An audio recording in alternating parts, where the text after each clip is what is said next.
It began innocently enough, the kind of thing neighbors brush off as a minor inconvenience. A dog barking late at night, annoying, but forgivable. At first, the neighborhood tolerated it. After all, everyone knows that pets have their restless nights, and one barking session doesn't make for a crisis. But with Karen, nothing was ever that simple. Her dog's barking wasn't occasional. It was constant, unrelenting, and it tore through the nights like an alarm clock nobody asked for. The first time the neighborhood noticed, it was a Tuesday around midnight. Most families had already settled into bed, exhausted from their daily grind. Yet Karen's German shepherd began howling at shadows, barking at every movement, and pacing the fence like a restless guard. The sound carried across the block, echoing between houses, rattling windows and jolting people out of their sleep. Neighbors closed their windows, shoved pillows over their ears, and hoped it would end. But it didn't. By the second week, everyone realized this wasn't a passing phase. The dog barked through midnight, into the early hours of the morning, and sometimes again at dawn. Parents with newborns found themselves at their wits' end. Students preparing for exams complained of exhaustion, and those who worked long shifts simply couldn't function anymore. Rest became a luxury that nobody on that block could afford. The source of the problem, however, was not the dog. It was Karen. She was the kind of neighbor who thrived on ignoring rules, pretending that any inconvenience she caused was someone else's fault. Her front yard was overgrown with weeds, her trash bins sat on the curb days after pickup, and she often left her Christmas lights up well into spring. Now, with her dog's endless barking, she had pushed her negligence to new heights.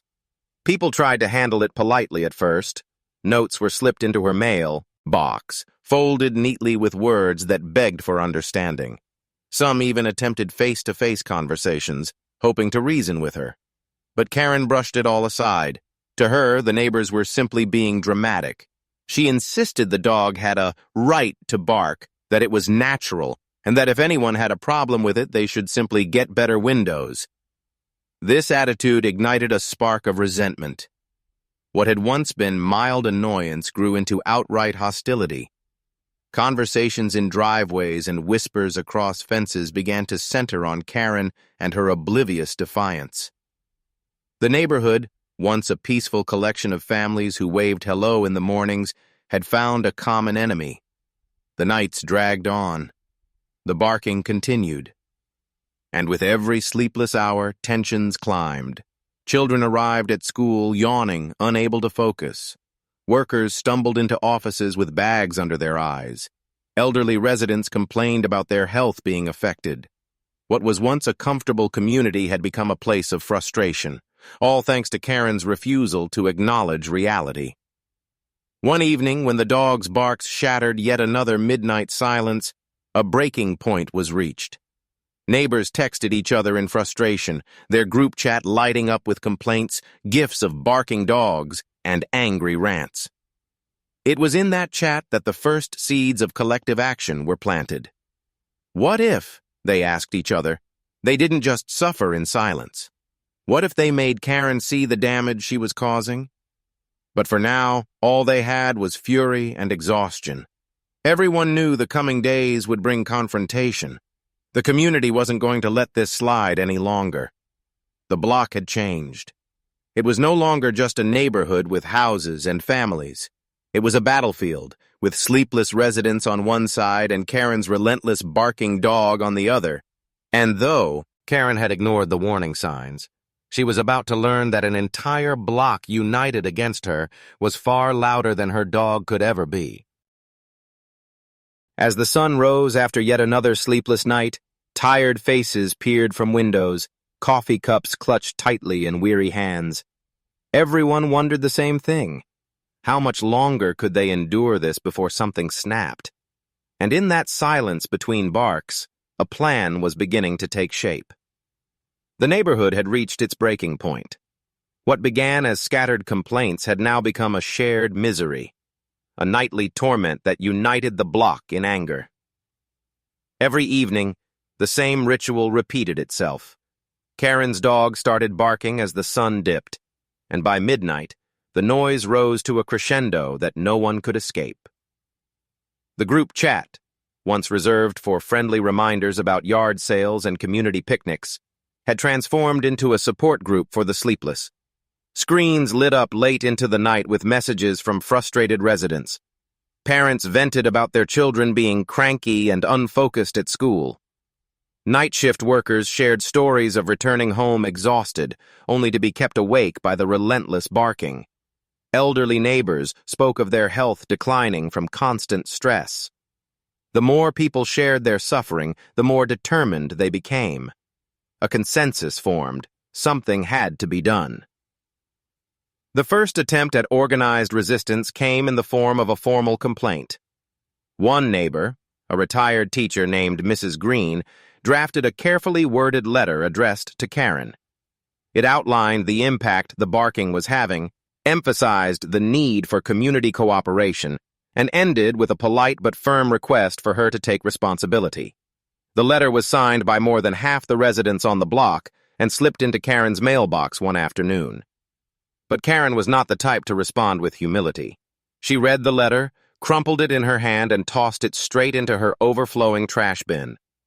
Later that evening, she bragged to a friend, on her porch, loud enough for nearby neighbors to hear, that the neighborhood was full of whiners and she would not be bullied into controlling her dog. That act of defiance spread quickly. Word of Karen's dismissal traveled through text messages, hushed conversations on sidewalks, and subtle nods exchanged across driveways. By treating the united voices of her neighbors with disdain, Karen had escalated the conflict to an entirely new level. The following week, the barking continued unabated. Karen's dog, restless and territorial, barked at cars passing by, at cats slinking under fences, and sometimes at nothing at all. Every sound was a trigger, and as the nights wore on, the collective exhaustion gave way to bitterness. Some residents began to retaliate in small, almost petty ways. A neighbor who usually kept his porch light off began leaving it on all night, shining directly toward Karen's yard. Another neighbor started mowing his lawn at sunrise on weekends, knowing Karen liked to sleep late. These small acts were not coordinated, but they marked the first sparks of resistance. The neighborhood was no longer silently enduring, it was beginning to push back. Then came the first official intervention. A couple down the street filed a noise complaint with the city.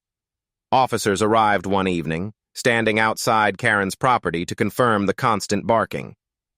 They knocked on her door, and for a moment, the block watched from behind curtains, with a collective breath held in hope. Perhaps this would finally put an end to it. But once again, Karen refused accountability. She argued with the officers, insisting her dog was a guard dog, and that barking was proof the animal was doing its job. She dismissed their warnings with arrogance, and though the officers left her with a citation, she wore it like a badge of honor. By the very next night, the barking was as bad as ever. This blatant disregard only fueled the neighborhood's anger. The group chat exploded with outrage. The citation had given them hope, and Karen's defiance crushed it. The frustration had boiled over into determination. That was when the idea of true collective action emerged. A neighbor suggested a meeting, a real gathering of the block to discuss strategies. It was a bold move, one that signaled the residents were no longer treating this as an annoyance, but as a full-scale problem that demanded resolution. The meeting was held in the backyard of the Johnsons, a family who lived directly across from Karen. Folding chairs were arranged in a circle under the glow of string lights. Parents brought restless children who dozed on blankets. Elderly residents arrived bundled in sweaters, and nearly every household was represented. The dogs barking echoed in the background, a constant reminder of why they had gathered. The discussion was heated, voices layered with exhaustion and anger. Some pushed for more legal action, citing noise ordinances and HOA bylaws. Others suggested creative tactics, ways to make Karen feel the same level of disruption she had inflicted on them. Ideas flew around the circle, some practical, others outrageous. But what mattered most was that the block was no longer fragmented. They were united, a single force determined to protect their right to peace. That night, as the neighbors returned to their homes, there was a shift in the air. The frustration that had once weighed them down was now channeled into purpose. They had a mission. They had a plan. And whether Karen realized it or not, the block had declared war. The dog barked on, oblivious to the storm it had unleashed. But in the silence between the howls, something stronger than annoyance had taken root. Resolve. Karen had ignored every warning, dismissed every complaint, and laughed at every attempt to reason with her. Now she had the entire block against her. And as the first hints of dawn touched the rooftops, the neighborhood knew this fight was just beginning. The neighborhood had tried patience. They had tried civility. They had even tried the law. And yet Karen's dog barked on, night after night, as if mocking every effort to silence it. But after the late-night backyard meeting, a new energy rippled through the community. What had once been a collection of weary, frustrated families had transformed into a determined alliance. The first wave of retaliation was subtle, almost invisible if you weren't paying attention. Porch lights glared through the night, angling toward Karen's yard, bathing her house in an artificial daylight that made it impossible for her to rest easily. Motion sensor sprinklers were adjusted so that any movement near her fence, including her restless dog, would trigger a burst of water. Neighbors began trimming their lawns and running noisy leaf blowers earlier in the morning than ever before. Small inconveniences, yes, but enough to chip away at Karen's sense of superiority. Still, the dog barked. Karen, of course, wore her stubbornness like armor. She strutted around the block during the day with the same smug look, waving off the glares and whispers of her neighbors. She claimed the community was simply jealous of her independence, that they couldn't stand someone who didn't bow to their rules. But beneath that bravado, cracks were beginning to form. The sleeplessness that plagued the neighborhood was starting to reach her too, because even Karen could not escape her dog's relentless noise. By the second week of organized resistance, the neighborhood had escalated their tactics. The group chat buzzed with coordination. If Karen's dog barked through the night, then the block would make sure Karen didn't enjoy her mornings. Neighbors revved engines a little longer before leaving for work. Lawnmowers started at sunrise. A group of kids, normally scolded for being too loud, were encouraged to play ball on the sidewalk right outside Karen's house. The sound of laughter, once a target of her complaints, now became a weapon aimed directly at her. The effect was immediate. Karen was visibly more irritable. She snapped at delivery drivers. She yelled at children. She even shouted at her own dog, though her outbursts only made it bark louder. For the first time, the community sensed a shift in the balance of power. The woman who once dismissed them as powerless complainers was finally feeling the pressure. But retaliation alone was not enough. The neighbors wanted something permanent, something that would force Karen to take responsibility. That's when the idea of collective complaints gained traction. It wasn't enough for one or two people to file noise reports.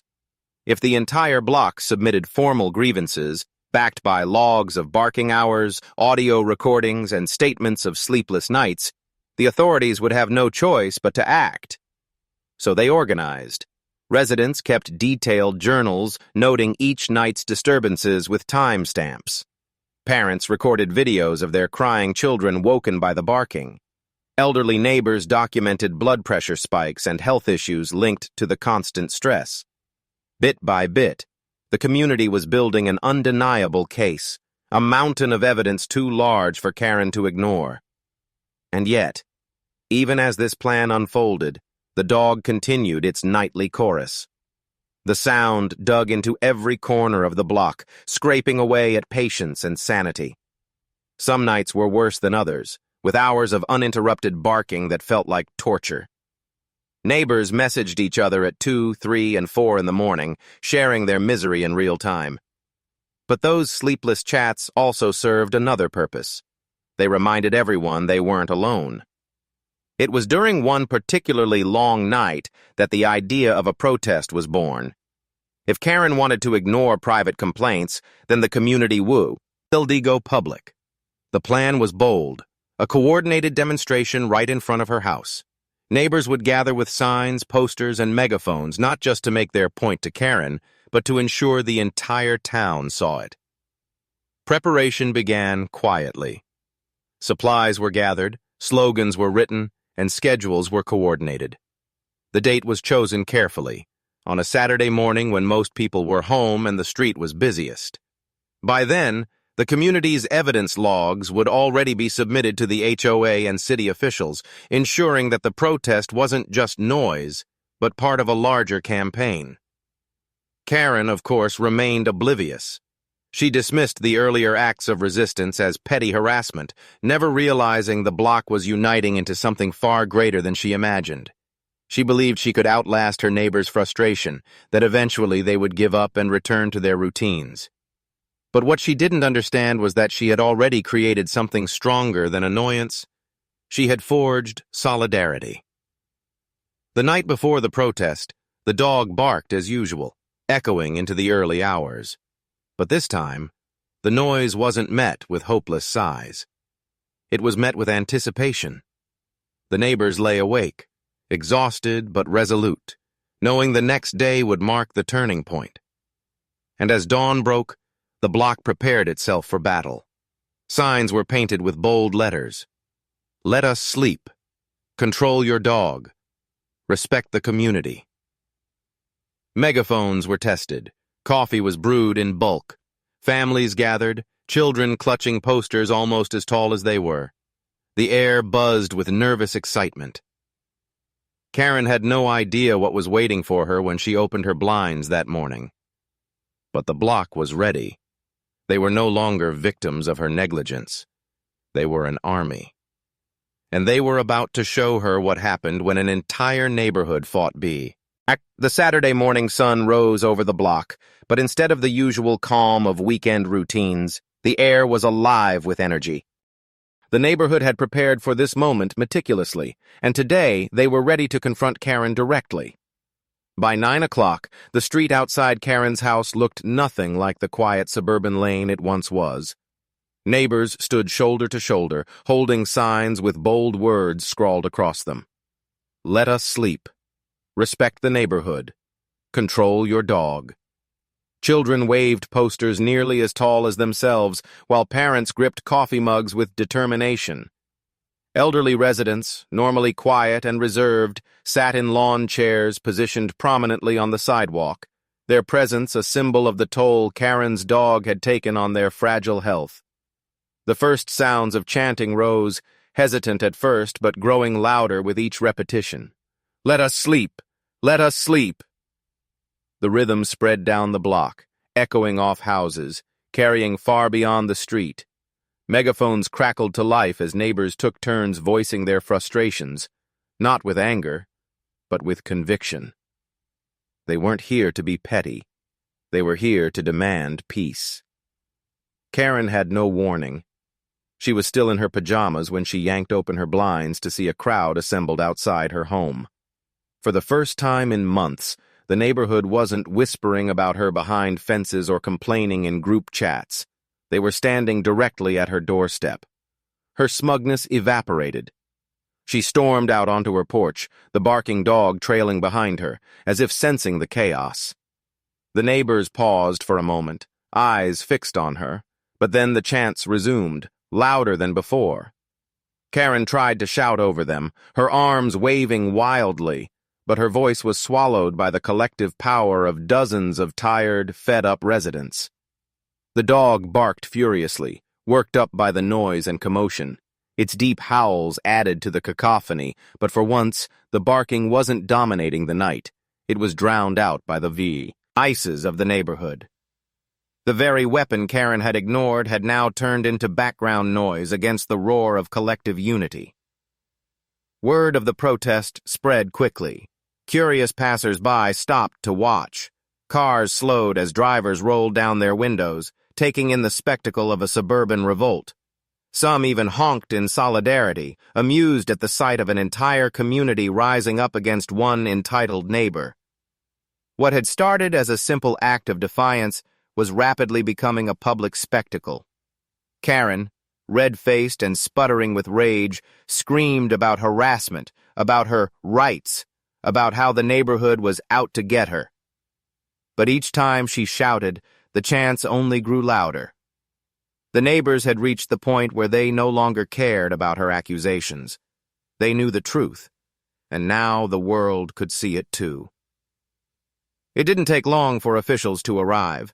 A city noise enforcement officer showed up first, clipboard in hand, followed by a police cruiser to keep the peace. The crowd parted respectfully, but the chanting didn't stop.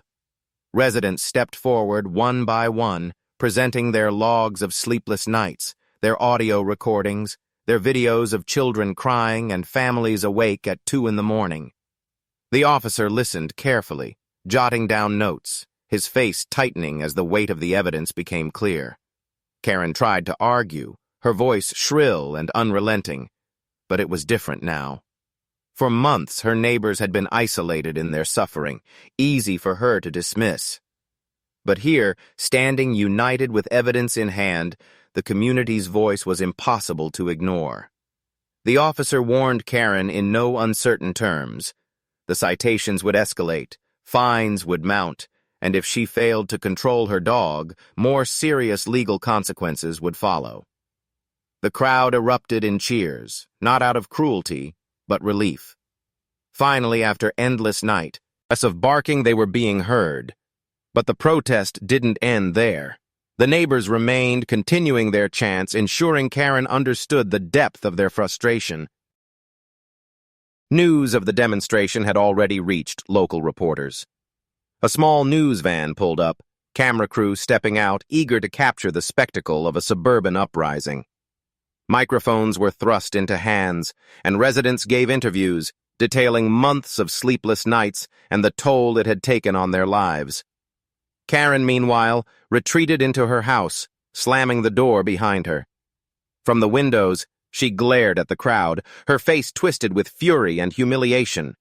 The dog barked from inside, its muffled sounds barely audible over the chanting outside. For once, the neighborhood was louder than the problem. As the day stretched on, the crowd slowly began to disperse, satisfied that their message had been delivered. Signs were collected, megaphones turned off, but the unity lingered.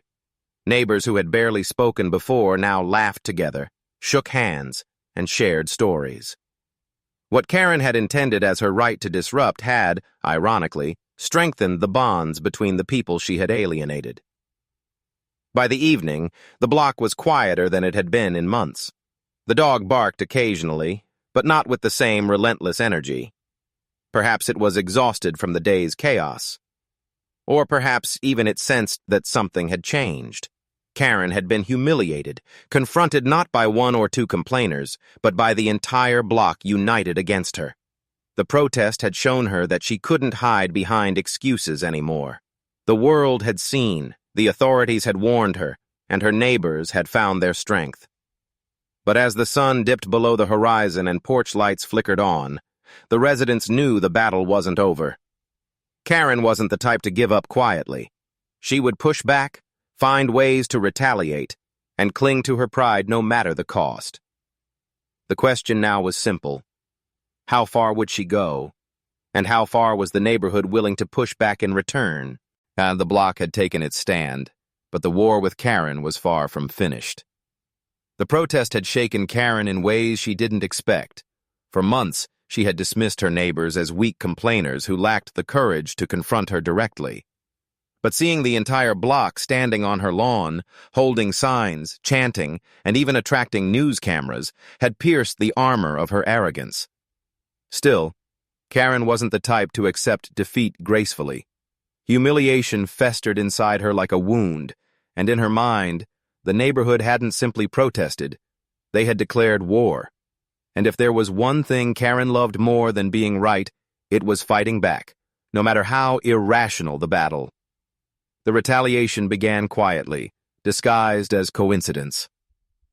One morning, Several neighbors found their trash bins tipped over, garbage strewn across the sidewalks. At first, it seemed like a mischievous act by animals or perhaps teenagers, but the pattern was too precise.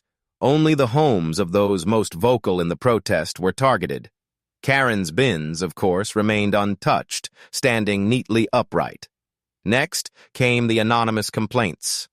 A handful of residents received letters from the HOA, citing supposed violations ranging from improper lawn maintenance to excessive street parking. It didn't take long to realize who was behind it. Karen had filed reports, trying to turn the very system the neighborhood hoped would hold her accountable into a weapon against them. But if Karen thought her tactics would break the community's spirit, she was mistaken. Instead of splintering, the block grew tighter. Neighbors compared notes, shared the letters they received, and quickly exposed Karen's role. What might have once caused division now became another reason to unite against her. Frustrated by the failure of her covert moves, Karen grew bolder. She began shouting insults over her fence, loud enough for everyone to hear. She accused her neighbors of harassment, of being a cult, even of plotting to steal her property. She stood in her yard with her phone recording passers-by, trying to intimidate them with the threat of fabricated evidence. Her dog, still restless, barked alongside her, its voice blending with her own tirades. But whereas the barking had once dominated the block, it was now overshadowed by Karen's own theatrics. The dog had become less of a nuisance and more of a symbol, a reflection of its owner's refusal to be controlled. The neighborhood, however, had grown resilient. The protest had given them a taste of power, and they weren't about to hand it back. Instead of engaging Karen directly, they documented everything. Every tipped trash bin, every baseless HOA complaint, every shouted insult was logged and shared in the group chat. A paper trail was forming, one that would prove beyond doubt that Karen was the aggressor, not the victim. Karen's desperation escalated further when she decided to weaponize her dog outright. On several occasions, she deliberately let it out into the yard late at night, knowing full well it would bark for hours. She smirked as porch lights flicked on and curtains twitched, certain she was reclaiming her dominance. But she underestimated the neighborhood's patience for her games. The residents had already filed their collective noise complaint with the city, and now, with fresh evidence piling up, the case against her grew ironclad. Multiple recordings captured not only the dog's endless barking, but also Karen's own voice egging it on. The tipping point came when Karen, in a fit of rage, called the police on her neighbors. She claimed they were harassing her, staging illegal gatherings, and threatening her safety. When officers arrived, however, they were met not with a hostile mob, but with calm, organized residents ready to present their side. They produced logs, videos, and records of complaints, showing a pattern of behavior that left the officers with little doubt about who the true aggressor was. Karen's attempt to flip the narrative collapsed. The officers warned her, in clear terms, that filing false reports would not only fail to help her case, but could result in legal consequences of its own. For the first time, Karen found herself on the defensive, her once unshakable confidence visibly cracking. The neighborhood sensed it. The tide had turned. No longer were they the victims of her dog or her arrogance. Now, Karen was the one under scrutiny. Every move she made recorded, every outburst logged. The more she lashed out, the deeper the hole she dug for herself. Yet Karen couldn't stop. Pride kept her fighting long after common sense should have told her to surrender. She doubled down on her defiance, convinced that if she just held out long enough, the neighborhood would tire and return to silence. But the neighborhood wasn't tired anymore. They were energized, fueled by the progress they had made and the bonds they had formed. What Karen saw as a war, the residents saw as justice, and they had no intention of backing down. The block had weathered months of sleepless nights, endured her retaliation, and now stood stronger than ever. They had turned their frustration into action, their exhaustion into solidarity, and while Karen clung to her pride, The walls around her were closing in. The next move, the neighbors knew, would not be theirs. It would come from the authorities. The evidence was too overwhelming, the complaints too numerous, the attention too public. The question wasn't if Karen would face consequences anymore. The question was when. And as the neighborhood settled into another restless night, their patience no longer carried the weight of despair. Instead, it carried the quiet confidence of people who knew justice was finally on their side. The dog barked on, but its cries no longer. Anger commanded the same power. They were the fading echoes of a battle Karen had already lost. She just didn't know it yet. The block had endured months of sleepless nights, endless barking, and Karen's defiance. They had protested, documented, and resisted. They had suffered her retaliation and outlasted her fury. By now, the entire neighborhood knew the battle was entering its final stage. The evidence was overwhelming, the authorities were watching closely, and Karen's own arrogance had left her with nowhere to run. It began with letters, official notices delivered by the city. They weren't the polite warnings she had scoffed at before. These were citations backed by the weight of repeated violations, each one accompanied by escalating fines. The neighbors watched from their porches as Karen tore open the envelopes, her face flushing with anger as she read the words inside. She shouted at the mail carrier, cursed the city officials, and stormed inside her house. But no tantrum could change the truth. The law had finally caught up to her. Karen refused to pay the fines at first. She claimed they were unfair, that she was the victim of a conspiracy. But the penalties grew steeper with every missed deadline, compounding into thousands of dollars. The city wasn't bluffing, and neither was the HOA. Together they launched a formal investigation into her behavior, armed with the mountain of evidence provided by her neighbors. The dog's barking, once dismissed as a nuisance, was now categorized as a chronic violation of noise ordinances. Karen's deliberate negligence, her refusal to address the issue, and her retaliatory behavior against the community had created a paper trail of non-compliance. The authorities had more than enough to act, and this time, Karen's stubbornness was her undoing. The breaking point came one late night when the barking reached its usual fever pitch. Several neighbors, already in contact with the city, reported it simultaneously.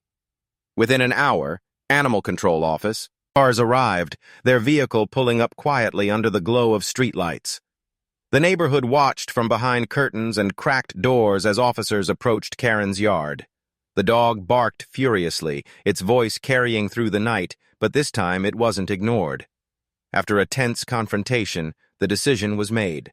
The dog, neglected and left outside for hours without proper training or care, was taken into custody.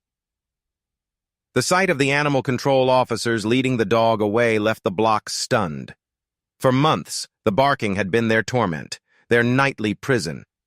And now, in one decisive moment, the noise was silenced. Karen erupted in rage, screaming into the night as the officers loaded the dog into their vehicle. She shouted about rights, about property, about conspiracies and betrayal. But her words fell flat. The neighborhood didn't respond with jeers or applause, they simply stood in silence, listening to the one thing they hadn't heard in months. Peace. The removal of the dog was only the beginning. The mounting fines, the citations, and the complaints had left Karen in a financial and legal corner. The HOA, armed with bylaws she had long ignored, pursued enforcement measures that included liens against her property. The city, tired of her defiance, issued strict probationary conditions.